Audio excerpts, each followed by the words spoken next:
So it takes a lot of different experts to operate or to develop natural resource projects on public lands. And again, I will come with a mining lens, but most of these would apply to pretty much any solar, wind, geothermal type of project that one is proposing to develop. So you need all these different scientists, right? And these people are all super smart, and this doesn't happen without them. And this is not even an exhaustive list. And if you take the engineering category, I could go on for probably an entire talk about all of the different types of engineers that it takes to propose, develop, and operate and close a mine. But all of these folks, you need your environmental scientists, your biologists, your ecologists, your bird folks, your plant folks, to do the baseline environmental studies that are required for the NEPA process. So that's the National Environmental Policy Act. And I have a slide in my appendix that if anyone wants to talk about that further, we can.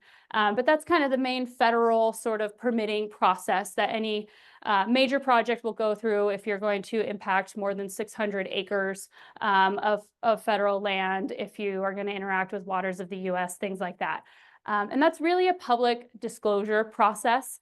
But anyways, you have to collect a bunch of baseline data so that you can say, here's the baseline environmental and social conditions. Here's our proposed action. We think these impacts will happen because of this proposed action. This is how it's going to be mitigated.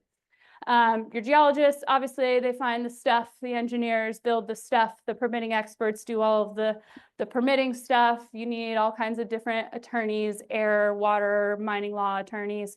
You need your investor relations people working in the junior development space. I've learned how important those people are and how much I don't want to do that job. But we've got to fund these projects somehow. Your health and safety specialists so that your mine is running safely, and folks who've actually operated mines before to help inform what you're doing. You also need stakeholders. So a stakeholder is anyone who is affected by or has the ability to affect your operation.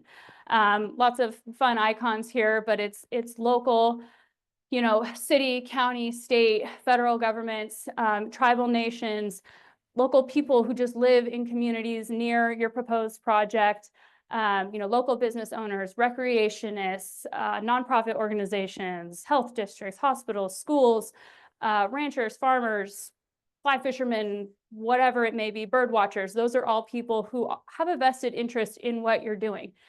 And I know I'm a communications major, but these people tend to not talk to these people very well.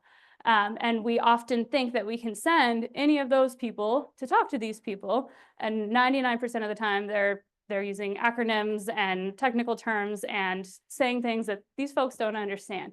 And when people don't understand the information you're presenting, they A, don't trust you, and you won't be able to build a successful relationship. And B, they're really susceptible to other types of information coming in that is maybe different from the information you're providing, and then you get conflict. So what's our solution? Stakeholder engagement practitioners. And this is a field that has not always been respected. I don't have a technical background. I don't do math. I refuse. But my job is to listen to all these people up top, take that technical information, procedural information, and ask the questions that these people are going to ask. Prepare, talking points and educate myself such that I can communicate that information in a way that not only makes sense to these people, but in a way that they can participate in the process as well. And that's why these arrows go both ways. This is not just me shoving the information down people's throats. It's being prepared with all of the information I need so I can show up and I can say, hey, here's who we are, here's what we're proposing to do. How might this affect, you're a rancher, right? Rangeland, health, water issues, all of that good stuff. And we'll talk about how we can kind of dive into these conversations with stakeholders and really understand what it is they care about. But this is very much an art. It is something I always say, you know, when we're thinking about a mining project, you know, we're exploring for minerals in the ground. We're doing exploratory drill holes, we're mapping, we're doing whatever. At the same time, we need to be exploring stakeholders and understanding, okay, what's the context, what's the culture of this area, what's the past interactions with mining, what lessons can we learn from the past, and just getting out early and talking to people. Really, if you take one thing away from this talk, it's that any natural resource project, you need to be engaging meaningfully, often, regularly, and you can't necessarily send the technical people all the time to do that. Okay, and this isn't just me looking for job security. There is a very real business case for environmental social governance, or ESG. These are probably a little bit hard to see, but the blue bar chart there on the left, that's from the International Council on Mining and Metals. That is a partnership with, oh goodness, I have it in my notes, but those aren't on here. Anyways, data collection, sorry, GlobeScan, it's on there.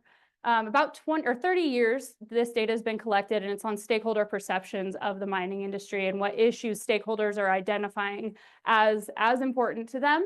And that's, you've got things like environmental concerns, social concerns, sustainable development, water, access to resources, community conflict, and these are stakeholders of the mining industry, but these are the things that are being identified as top issues for the mining industry. This colorful one here on the bottom right is what ESG factors are facing the most scrutiny from investors in 2024. And so the pressure is also coming from those who are funding these projects, right? You've got to be able to tap into certain sources of funding, certain investment banks, things like that. You need to have these ESG initiatives in place. They will not touch your project if it could be potentially in conflict with a tribal nation, right? Or if you have human rights violations, or if you're degrading water quality. And we live in a capitalist society, and investors kind of drive the boat on a lot of this stuff. And so this is stuff that they care about, therefore we should care about it as well. And then politically and kind of in the regulatory landscape, the top is actually just a photo I took of a presentation from the previous Deputy Assistant Secretary for Lands and Minerals under the Biden administration, Dr. Steve Felgus, who I was fortunate to spend quite a bit of time with and learn from. But he led this effort to put together, and I don't know if it was referenced in the war below or not, but there was an interagency working group on mining reform formed under the Biden administration. So a bunch of agencies came together, said, okay, we acknowledge we need more mining, we need more mined materials.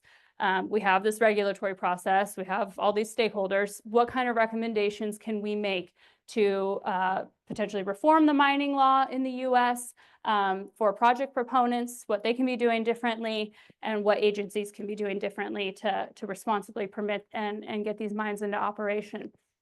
And of course, this one stuck out to me, but one of the overarching findings is that a real weakness in the US in terms of mineral development is in community and tribal engagement. There's just not, you know, you can't, there's not as many textbooks out there. There's not necessarily as many courses around this stuff. It's very subjective. It's hard to quantify the value of this stuff, right? And so, you know, saying exploration companies should engage at the earliest possible time, we should be doing analyses, and that we should be negotiating tribal and community benefit agreements, which I'll talk about a little bit later. So kind of just off the top, I wanted to highlight what I would say, and who am I, but here's what I've learned over the last 10 or so years in this industry. Sort of just general principles to remember as we are engaging with communities, as we're thinking about developing projects. Number one is just be a good person. You know, kind of number one and number two, but there was, a TED Talk, and I can't cite it off the top of my head, but it was talking about kind of the energy that comes off of us with different emotions. And there's one emotion that you cannot replicate the energy that is emitted from us. You can't fake it, and that's authenticity. And people will sniff out if you're being inauthentic from a mile away. If you are just a talking head for a corporation, they will sniff it out a mile away. I will only work for certain companies and support certain projects that I truly believe in, because otherwise I'm wasting everyone's time and I'm actually causing more harm than good. So you can guarantee if I'm supporting a project, or working for a company, I believe in that thing. But that goes really throughout the business. And I'll touch on this later. Well, I guess it's number 4 in here, but this can't just be me, right? And that's why we're critical of the companies, the leadership teams, all of that, the boards that we choose to work for. And we hold them, that's a way that we can also hold the industry accountable, right? Is I'm not going to work for a company that just wants to shove a project through and, damage water, but pretend like they're not going to. Your primary goal should be building authentic, enduring, and mutually understanding relationships. I could probably give an entire talk on how to measure the quality of relationships. I encourage you to look up Dr. Jan Boone and his relationship tool. It actually broke down, we all like to say we have good relationships with communities. We have community support. But if you can't measure that, no, you don't. And you don't really know until you put it to test during a comment period or something like that. And so there's a bunch of different elements that you can consider in a relationship, but just like a relationship between you and me, what are some things? Mutual understanding, respect, consistency, ability to resolve conflict. There's a lot of things that kind of go into the quality of a relationship, and those things can be measured. Find out what your stakeholders care about and design your project wherever possible to align with those values. If you're coming into a community that is experiencing a significant loss of farmland due to urban sprawl, and you're proposing to maybe take even more of their land away from farming and ag uses, you need to be addressing that up front, reducing your footprint wherever possible. Again, your relationships extend beyond the external affairs team. Anytime I am making contact with a stakeholder, it's not me. I'm here on behalf of Integra or whatever company I might be representing. And if I get abducted by aliens tomorrow, these need to be enduring relationships that extend far beyond me. That also means I can't say anything that I don't feel that that company is going to stand behind. And the next person they send in behind me needs to be willing to say the same thing, or else you've lost trust. Prioritize engaging with neutral and oppositional stakeholders. My job is super uncomfortable a lot of the time. I'm the complaint line. I, answer the tough questions. People will stand up and yell at you in community meetings, and that's okay. It is really great to talk to our supporters, and it's very important to do that, or folks who are generally supportive of the mining industry. We learn a lot from them. It is so important to talk to people who don't agree with you. I mean, general life thoughts, right? But we learn so much more from the difficult conversations by confronting those conversations head on. Those things are going to come up, whether it's through the permitting process, public comment period process, whatever. People are going to poke holes in plans. And if we can get out ahead of that as much as possible, build trust first, not just, I'm just trying to figure out what X NGO is going to try to sue me for at the end of this process so I can try and message my way around it. But genuinely, if we want to build a resilient project, we need to know these things. Engage early enough to allow space for feedback to be meaningfully incorporated into designs. So the permitting process, while there are public comment periods kind of scattered throughout that and opportunities for the public to engage in the process, by the time you get there, your plan is like 85% baked. And a lot of money has gone into geotechnical studies and baseline studies and engineering designs and all of that good stuff. I guess I won't say 85%. Again, I'm not an engineer. I don't know. But it's pretty well figured out at that point. And so you must be engaging with communities and seeking this feedback prior to that point. And so that's why on the first slide, or Dr. Felgus's and the interagency working group's advice is to engage as early as possible. And that is, hey, we're still figuring out this deposit. We're out here just drilling exploration holes. We don't even know what this mine might look like yet.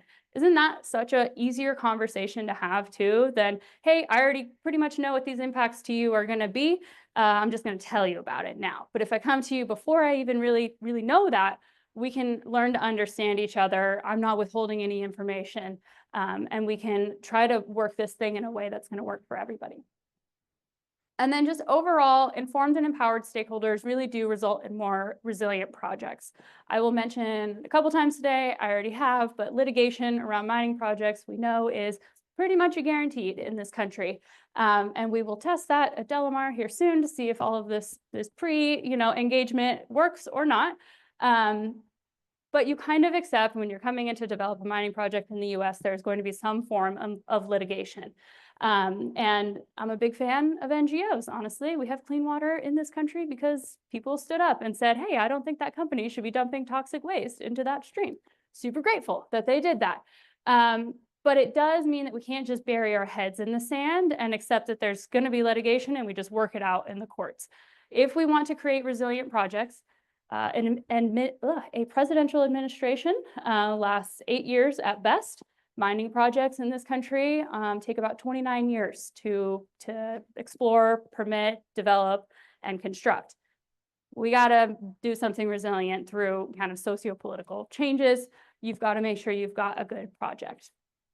And like I kind of touched on before, you know, disgruntled, disengaged stakeholders, people who don't feel informed or understood or heard by you, they're very susceptible to joining on to lawsuits or instigating them, right? If you just don't have that understanding.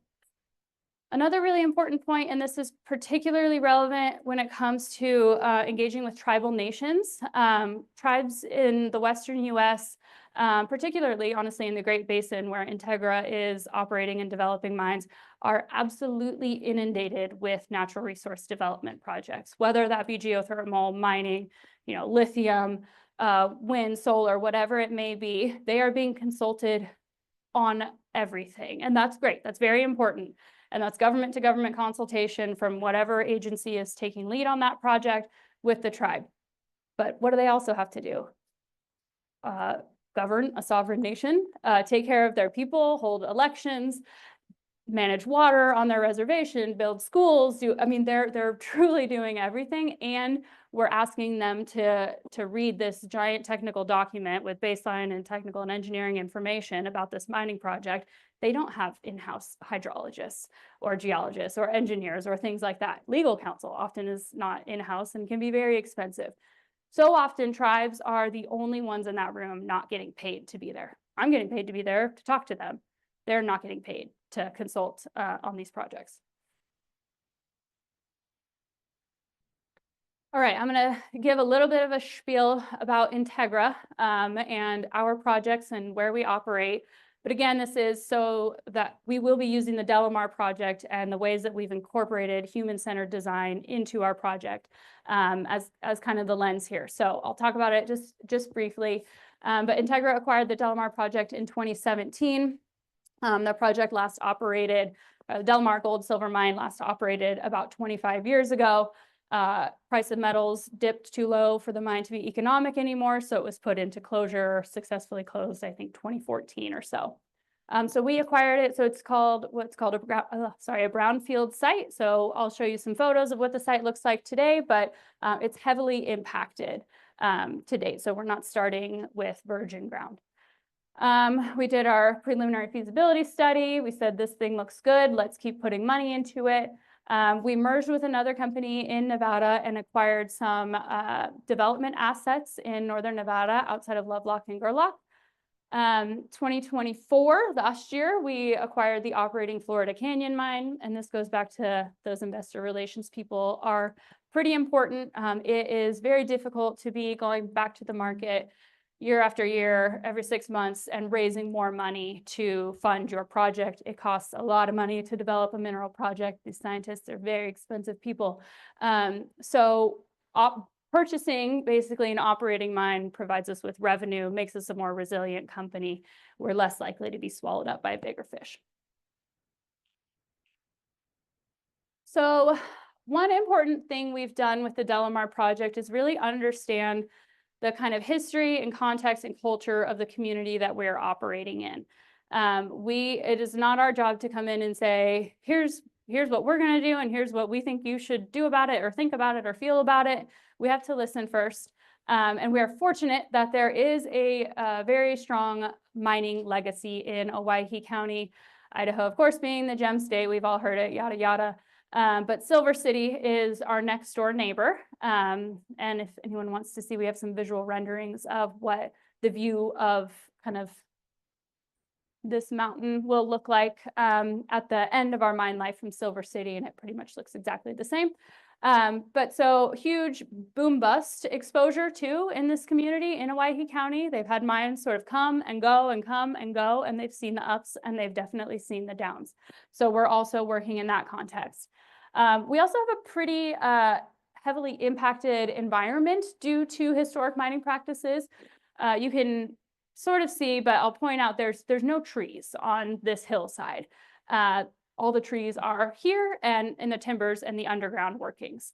You also have an incredibly impacted stream with mercury. So miners were not aware of anything about impacts to the environment in 1863. And so there are stories of miners ladling mercury out of the creek to put back into the processing. The fish, the red band trout in Jordan Creek are still very much impacted by mercury. And we're looking at opportunities to work on that. But so then you've also got sort of a technological advancement history, reiterations of mining out there as the technology has changed and improved.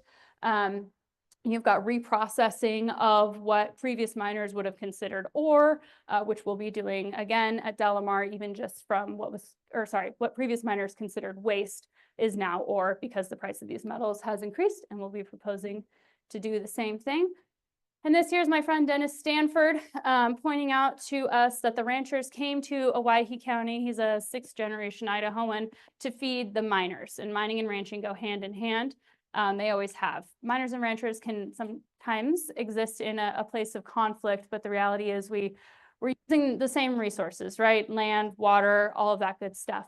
And there's a lot of opportunities actually for us to work together if we do so early enough. So a little bit of a view of the DeLamar project here. We're up over there, east of Murphy. If you come out through Marsing in Owyhee County, you take a left onto Highway 95. You go all the way to Jordan Valley, and where there's that sharp turn in Jordan Valley, you go back up towards the mountains in Idaho, and that's how you get to our project. You can see this is just a Google Earth image, but you can see the site is impacted today.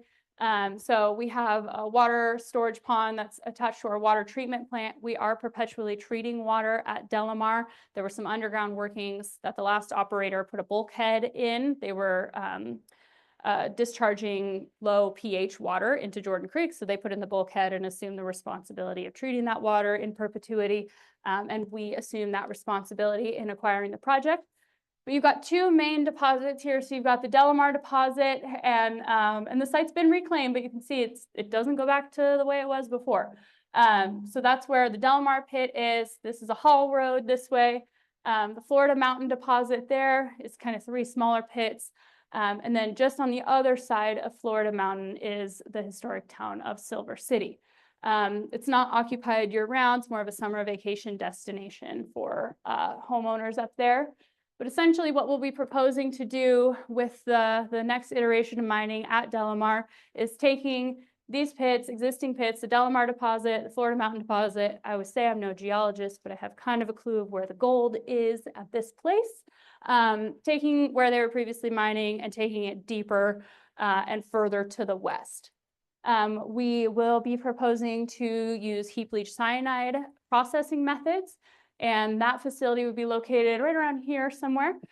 So that will be building a heap leach pad, which I don't know if we've gone through that, but briefly, there's a clay liner, impermeable clay liner that's compacted to whatever it needs to be compacted to really tightly. It's essentially like solid concrete. And then you have a bunch of leak detection monitors and then an HDPE liner over that. You stack ore on top of it. And then you basically put drip irrigation tubes like you have in your garden, and you dribble a cyanide solution, a very dilute cyanide solution over that, and you kind of move those pipes around. You don't want the whole thing to be saturated at once. That causes slides and you lose everything. But that gold loves cyanide, so it grabs onto the gold as it percolates throughout the pad. It's collected at the bottom and pumped up to the processing plant. We will be able to ship our precipitate solution off to the Florida Canyon mine, so we don't have to build as many processing facilities up at DeLamar. We have that in our portfolio now.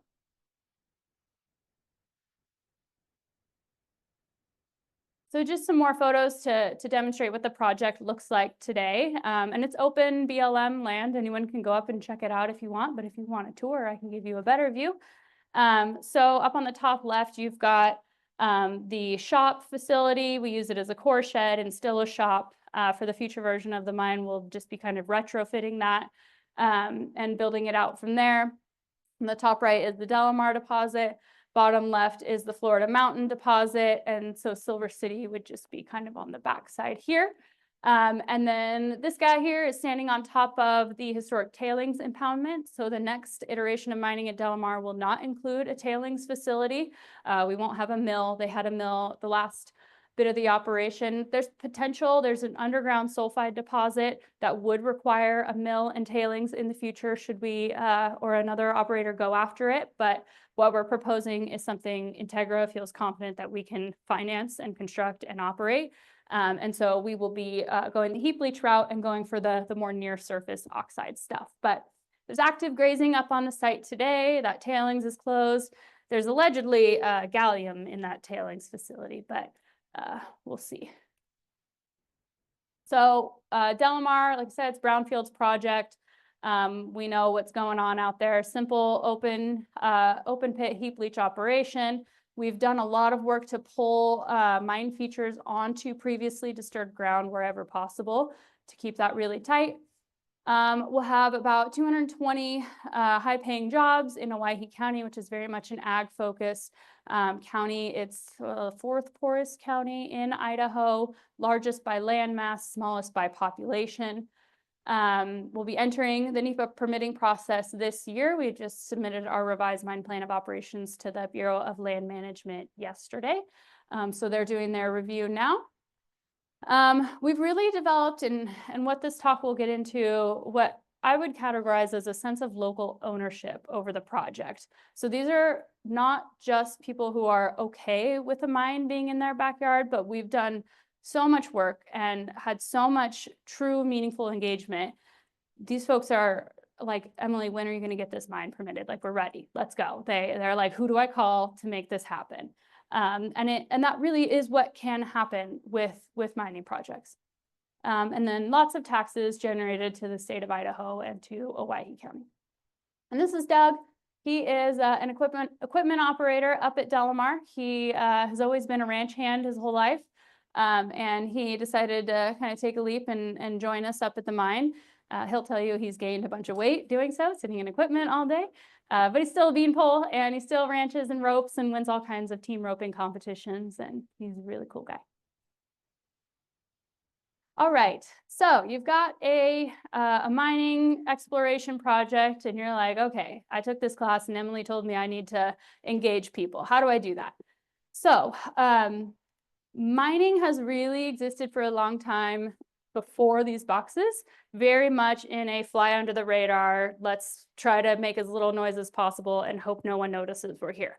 And that has super backfired for us because we let other people tell our story for us.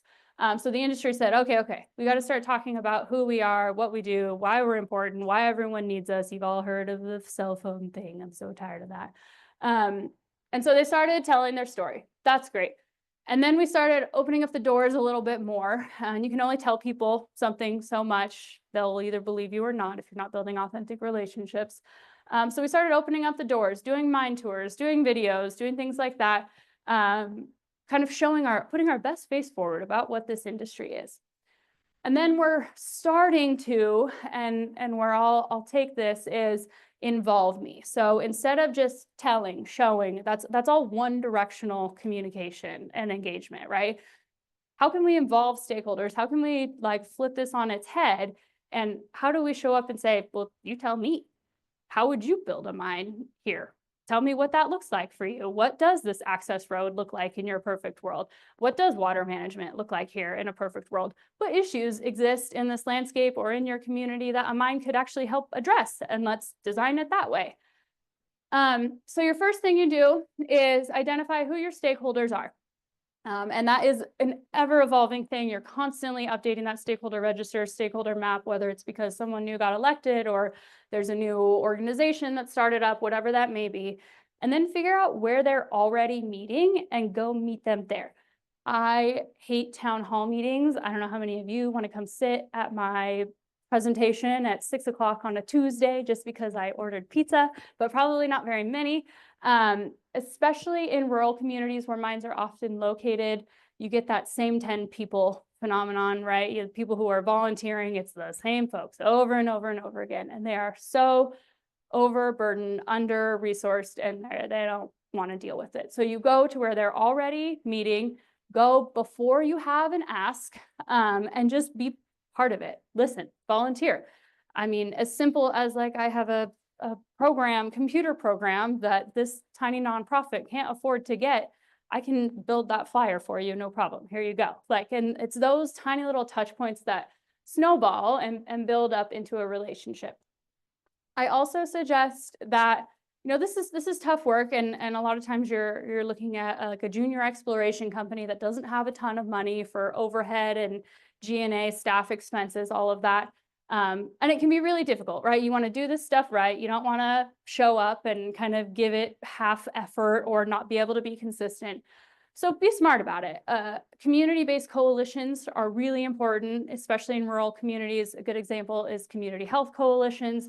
You'll have county commissioners, city council members, district health members, school officials, and health or public health officials, all of that kind of all coalescing, meeting in the same place.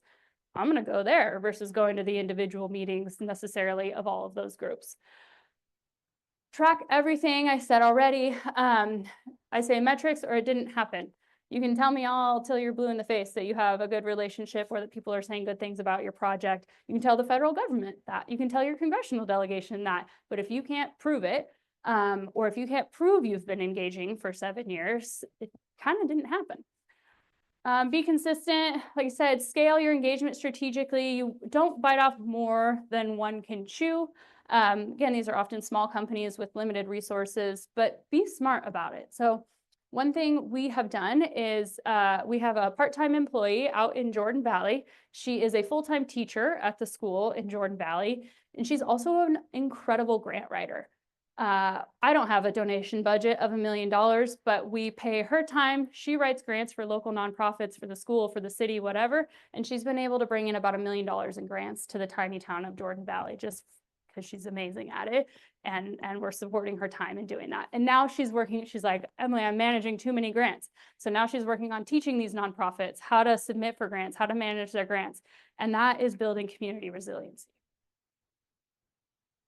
And I guess I got ahead of myself here, but that really is leveraging our resources for the greatest benefit. Again, I don't have $1 million, but I have a Terra. And even with our project itself, right? Like if we're going to need to be treating water or doing something with that, how can we leverage that? Okay, we have this action. Is there another problem that's existing in this area that we can address just by way of our actions? One of those at DeLamar is a lot of the historic workings, underground workings that are, say, leaking acid generating water into the local watershed. Just by way of our operation and the way we're going to extend the pit, we'll encounter a lot of those historic stopes and take them out of the equation for the ecosystem. So that's kind of more how you build relationships, but how do you get to that involve me piece? And that's what we'll spend kind of the rest of the time talking about. But number one, provide accessible and realistic avenues for feedback. Again, if you're saying, oh, well, we've asked the community for feedback, but all you've done is host like one quarterly town hall, for over the course of a year, a town hall a quarter, that's not very accessible. So we've built out a feedback mechanism, and there's a grievance and complaint mechanism built into that. But it identifies, okay, not everybody is computer literate. So just an online form isn't going to work. Not everybody can leave their house. Maybe people in this community really like mail. Maybe they don't want to really put anything in the mail or pick up the phone, but they go to the post office every day. So let's put a box in the post office and they can submit feedback there. So you really have to make it accessible and then get boots on the ground anywhere possible, whether that's to your project area, tours, we all talk about that, but get your boots on the ground too. Virtual meetings are really awesome. It can be really difficult to make it out. We have tribal communities spread across the state, so I spend a lot of time on the road, but you really need to be there in person to be building relationships. And then when you've gotten this feedback and you've integrated it into your plans, which you better, because if you're soliciting feedback, but you're not doing anything with that feedback, you're doing a whole lot more harm than good. But where you have integrated it into your plans, really highlight that for folks. That feels good, right? If you say, I spent my time to engage with you, to meet with you, and to go out to your site, and I gave you feedback on, well, I'd really prefer it if you use this access road versus this one, and I just kind of never hear anything, that sucks. So really highlight and find those touch points wherever possible. And then I think where a lot of companies stumble is they do this stuff and they do a really good job and they engage to get through the permitting process. And then you get your record of decision from whatever federal agency and you say, sweet, we're out of here. We're good. We're going to go into operation and that's it. But in the design phase, think about building out what do these kind of continuous engagement programs look like for the life of the mine. Is that involving ranchers or tribal youth programs in your quarterly water sampling that you're going to have to do over the life of the mine? Teach them how to do it, show them how to do it, have them be involved in the process. And then again, relationships require long-term care and maintenance. If you're not scaling this in a way that can be kind of maintained through the life of the mine, then you are doing a little bit more harm than good. So stakeholder mapping, so identifying who your stakeholders are. Again, this becomes really helpful, particularly during comment periods and things like that. But keeping track of not just who your stakeholders are, so okay, who's all of our elected officials, who's the school board president, who's the the superintendent, who's the senior center director, things like that, right? But what do those people care about? And that comes from conversations. You can make an assumption that the director of the senior center cares about elders, probably, right? But they might also be a rancher and they have interests that, people are multidimensional and you have to get out and get to know them. But this is snapshots from our stakeholder register and kind of the tools that come out of it that are useful. So you've got a support gauge, you've got who we know for sure support us, who've said, straight up that we support you, we want you in our community. We have some that we don't know if they support us or not, neutral, so a little bit of oppositional folks or folks that we will assume to be oppositional. And then we can also track by what their interest is. So maybe they're most interested in water or rangeland health or wildlife or whatever that may be. And then taking that concept a little bit deeper of understanding what it is that our stakeholders care about. So in 2021, we did a series of interviews with different stakeholders kind of representing different demographics, and we just asked them. ESG has become kind of a buzzword in the state of Idaho, sustainability, DEI, all of that kind of gets tossed around in different places, but we said, let's drill down, understand what it is that this means. And so I'm going to speed up a little bit, but these are kind of some of the different things that came up. So local communities being incredibly important. We did this as a matrix in terms of what can Integra have influence on and what can influence Integra. But you can learn more about this in our 2022 sustainability report on our website. And all of this kind of comes together. You track all of this data, and then I get to put together really cool, beautiful slides like this as I present to elected officials, communities, whatever. And I can really demonstrate this continuous trend of meaningful engagement. We do annual community report card surveying. We get quotes from people. We track all of our community investments. So, the biggest categories of community investments we make are for youth and education. Those are things that are really important to our communities. We also don't just arbitrarily make donations and investments. We invest in the things that our communities tell us that they care about. So since April 21, since I started tracking this, we've engaged with a little over 29,000 people. And some of those may be the same people, but if I talk to, you 4 times over the course of a year, I'm going to count 4 times. Okay, and there's no way I can talk about the rest of this in 5 minutes, but when we talk about disproportionately affected or historically underrepresented stakeholder groups, biggest one that comes to name is tribal nations. If you're ever wondering whose land you are on, this website is really, really fantastic. It's kind of a crowdsource tool that shows different traditional and contemporary territories of tribal nations. But the typical process will focus on this pie chart there is government to government consultation happens. In our case, the BLM will consult with whatever tribe, and then we're just sort of left out of that process. And often that our project is one bullet point on a long list of items that the BLM has to consult with the tribe on any given day. And the tribe, again, doesn't have the capacity to have maybe fully read that baseline report or whatever it is, or our mine plan, to be able to meaningfully engage. And so what do you do if you can't be meaningfully engaged in a project? You're more at risk of being litigious or oppositional. So something we did, and that to my left there in that photo is Steve Felgus from the last administration's Department of Interior. But we went up to Canada and we said, okay, where are other places in this world? We went with tribal leaders that are affiliated or have traditional and contemporary territories in our project area. And we said, let's go learn where places are doing this better. So back to that recommendation from the interagency working group. This is Newmont's Red Chris mine up in northern British Columbia. And the Tahltan Nation there is incredibly ingrained into this operation. They have benefit sharing agreements in place. The tribe operates the tailings facility up there.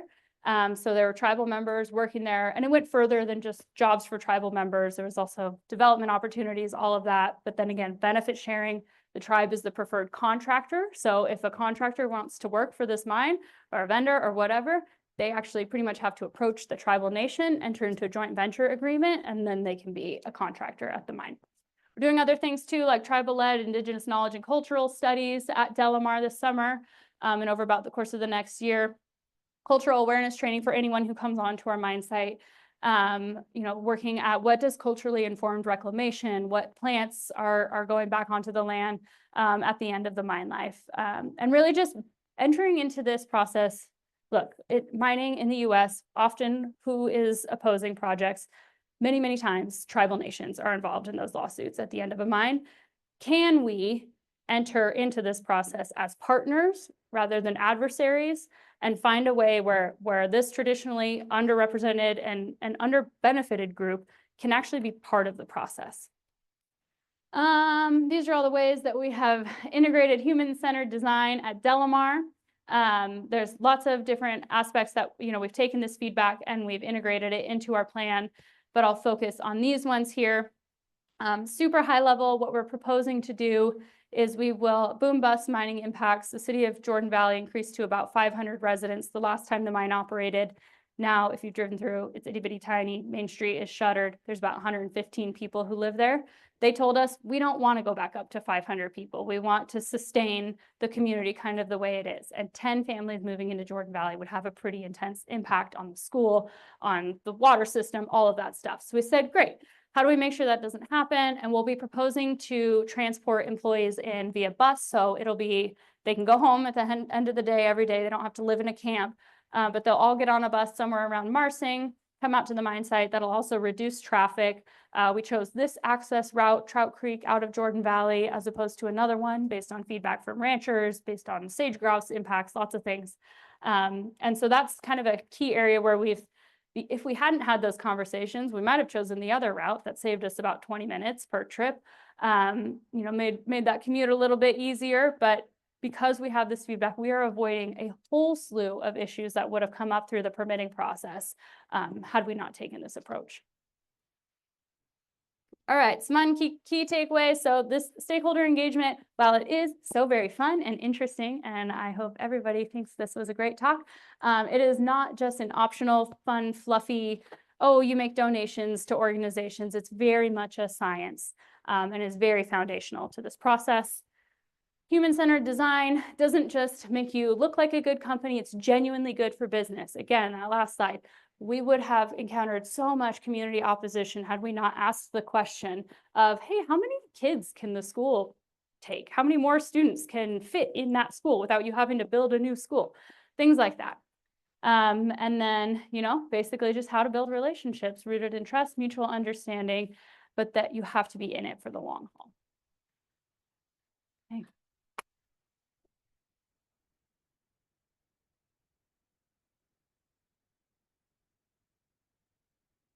Thank you. Well, this brings a community project quite close. And with this, we now also will have a little bit of discussions in our small groups in here. Those online, you are welcome to join the one breakout room that we'll have for a discussion group. Discussion will be on these discussion prompts, and I will try to quickly read them. We have a scenario in here where you are responsible for external affairs for a natural resources project in Southwest Idaho. List at least 3 stakeholders that should be included in your stakeholder register. Remember to consider traditionally and underrepresented and disproportionately affected stakeholder groups. What might be the primary interest or concerns for the stakeholders in relation to the project? And finally, select one of your identified stakeholder groups and one of their interests concerns from question 2. Propose a creative solution that actively engages the stakeholders in the project with regard to their identified interests or concerns. So this is a little bit different than what we usually do. So get into your team, do this activity. Also back in the breakout room, I think this should be fun. We'll spend about 5 minutes on that and come back all together, and then we will have questions to the presenter. Okay, I think there is nobody anymore in the breakout room online. And if I can have, please, everybody's interaction now stopping and focusing to the front again, that would be awesome.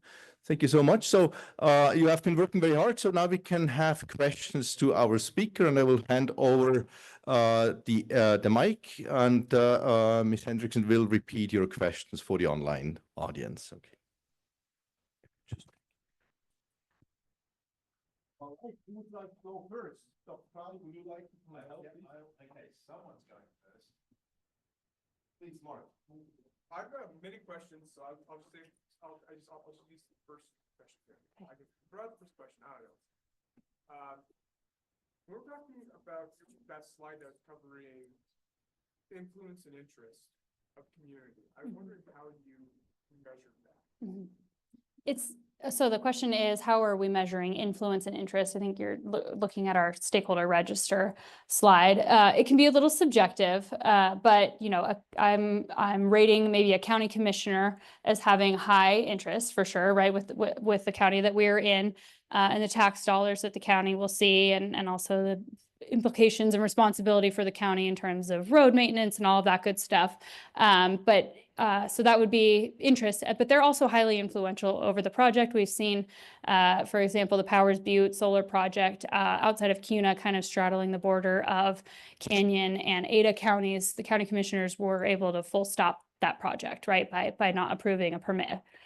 So it is subjective, and you kind of have to sort of throw them all out there, see where the map lines up, and kind of do a little bit of verification. And you do this verification also with stakeholders, like, hey, is this representative of what you would assign as your interest and influence?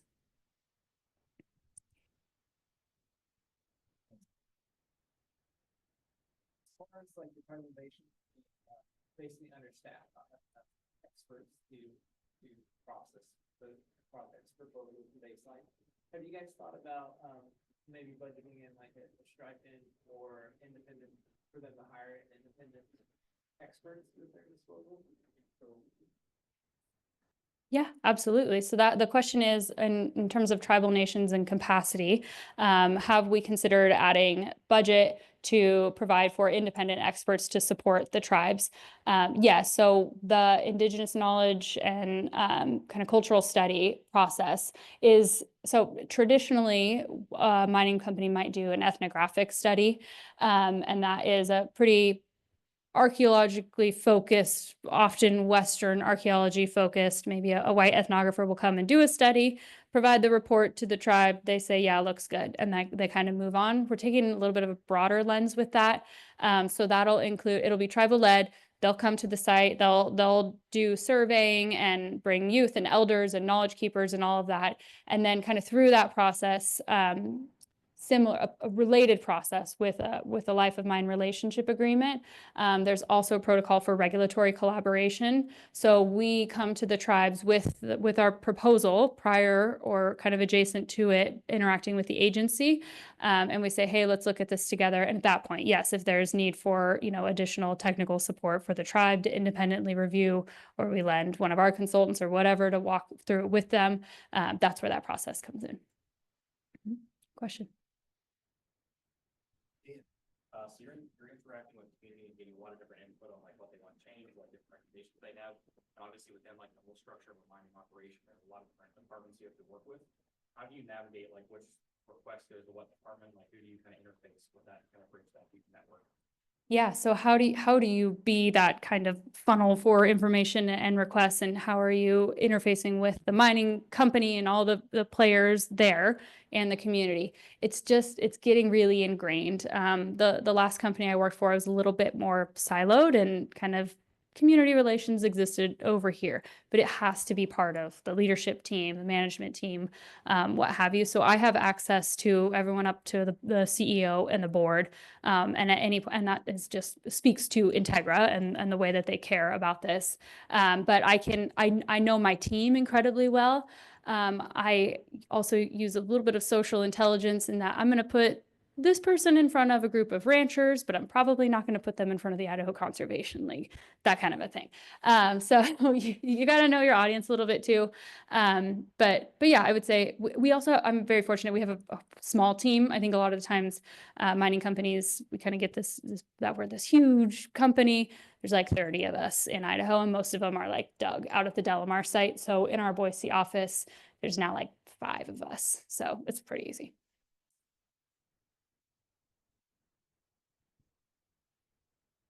Yeah, Mark, you had a lot of questions. Black will be the choice. Yeah, I'm in trouble either way, I think. When you're talking about that stakeholder input, you're talking about how you have to include them, but also Integra is a company that's going to want to maximize profit, and so there seems to be a natural tension here. And so at what point, I guess in your role, you have to just kind of say, well, I've got to prioritize the company more than the interest of the stakeholder. Mm-hmm. Yeah, so the question is, how do you kind of reconcile what stakeholders want versus profit at the end of the day? And if those things don't always match up, is that about right? What do you kind of do? I think that, in my line of work, there's mitigation, but it of course is not always. You can't mitigate, or you can't even fully reclaim a mine and put it back together exactly the way it was. Mining loves to say, oh, reclamation is putting the land back together. We see DeLamar, right? It doesn't look that way.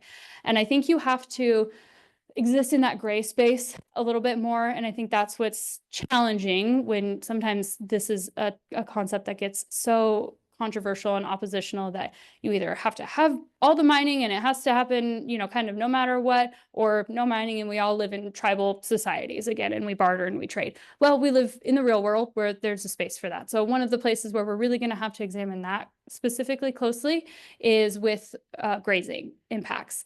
There potentially, most likely, probably, will be a loss of AUMs, animal unit months or whatever, for grazing permits out in our project area.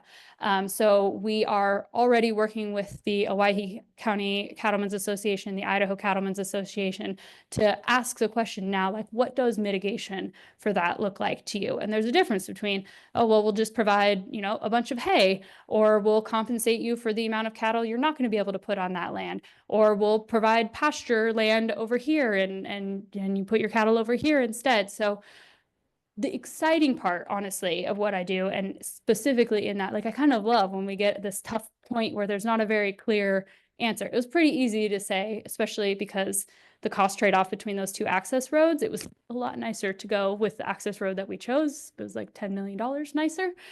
So that one just worked out really well for us too.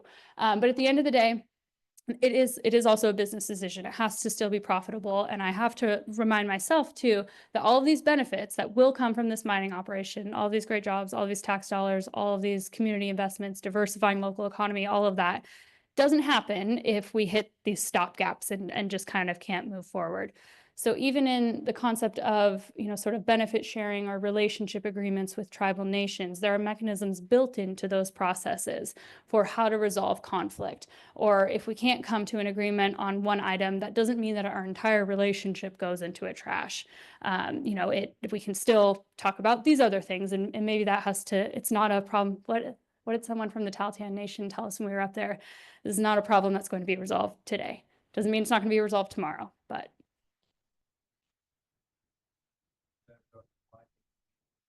Okay. Kind of going along with the stakeholders and ranking them.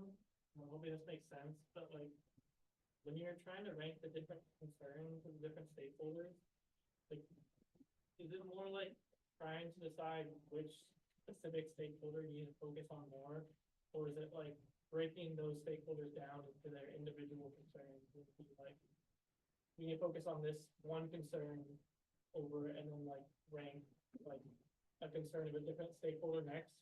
Because I feel like there could be problems of only focusing on like different interests for different stakeholders and then not like fully satisfying any individual one. So is there like an issue of like trying to satisfy all of them, but also like maybe satisfy certain ones more completely than others?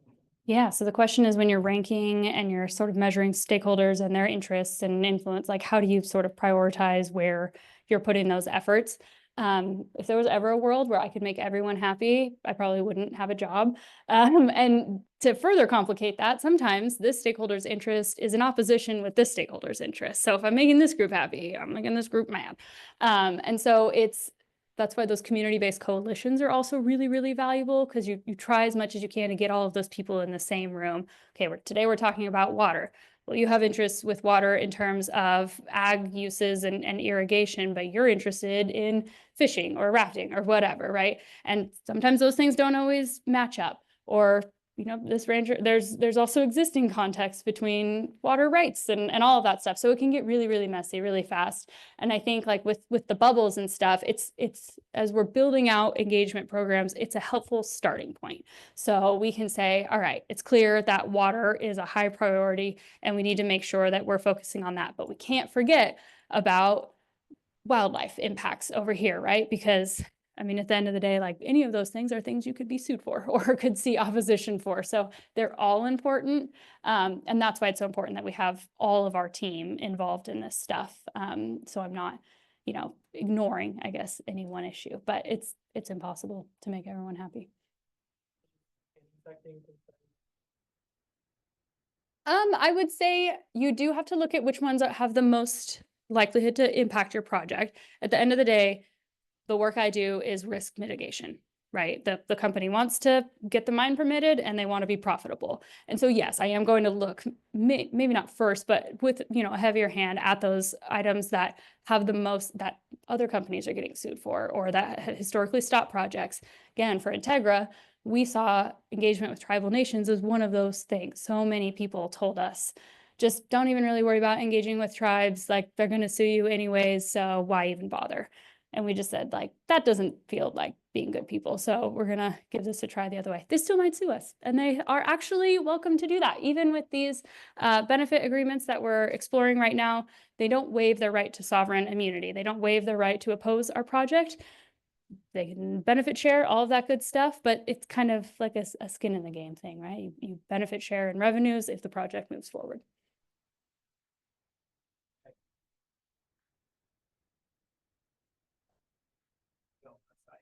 DeLamar provides the role build a way different process. More internal seems to be a lot cleaner than an open pit site on extraction. How come DeLamar is going forward with an antiquated technology compared to what's now available? I wouldn't quite call it an antiquated technology. I think oh, sorry, repeat the question. That's the cue. So another speaker described a different processing method that you feel was more modern, cleaner, less impactful, and why are we not proposing that at DeLamar? So the U.S. Bureau of Mines actually popularized heap leach cyanide mining in the US in the 90s or so. And so the US government said, this is a new technology that we should be utilizing. It's the most popular processing method globally for gold extraction, gold and silver extraction. So open pit mining, it's all strip ratios, right? So if you have a ton of overburden, it makes sense to go underground mining to extract that ore versus removing everything from the top. If there's not enough, or if it's pretty near surface, again, what we'll be mining at DeLamar is near surface already. So we're not taking it much deeper than it is currently. So it's project economics play a huge role into that. And is it economic to there's potential for underground mining at DeLamar in the future. But kind of regardless, you're going to have impacts. Should we have gone, a mill route, we would have had a tailings impoundment, and that is also impactful. So I think in this space I exist, it's being very transparent and honest. Like mining does have impacts. Mining leaves scars. It leaves impacts behind. But how can we do that in a way that makes sense? But in terms of which processing method we've selected, my metallurgical engineer would have to totally answer that for you, but it's the best technology, safest, most understood technology for the type of deposit that we have.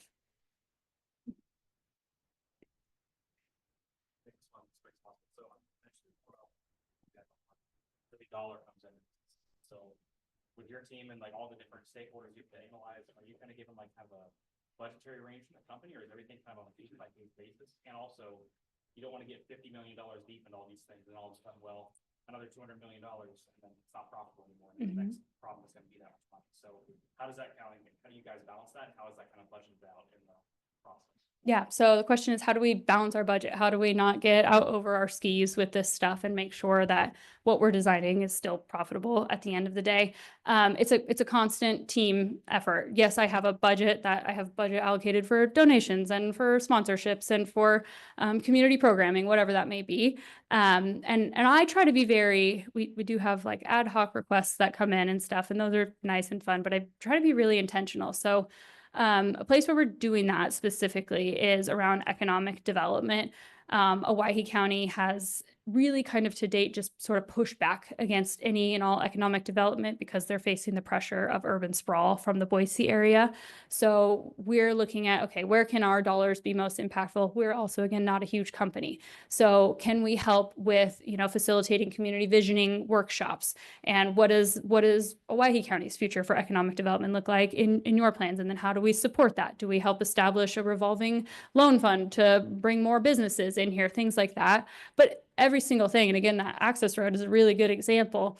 Had the preferred route by stakeholders been a more expensive route, I would have had a lot of internal lobbying. And I tell stakeholders, my job is to be your voice at the table for the mining company. So as we're having internal budgeting discussions or, conducting trade-off analyses or whatever it may be, I'm trying constantly to quantify the value of or quantify the risk of potential opposition if we don't do the thing that stakeholders want us to do. And I think a lot of it also comes with just vulnerability too, right? And being honest with stakeholders. Look, at the end of the day, if we needed to use a different processing method that wasn't economic, like there is no mine and there isn't really a conversation to be had, right? Like it still has to, still a business. Folks, I promised Dr. Mullen I would stop, but before we stay until 4:30, we've got a little bit over time, but this thing's like a pausing point. Please join me in thanking Emily. Thank you.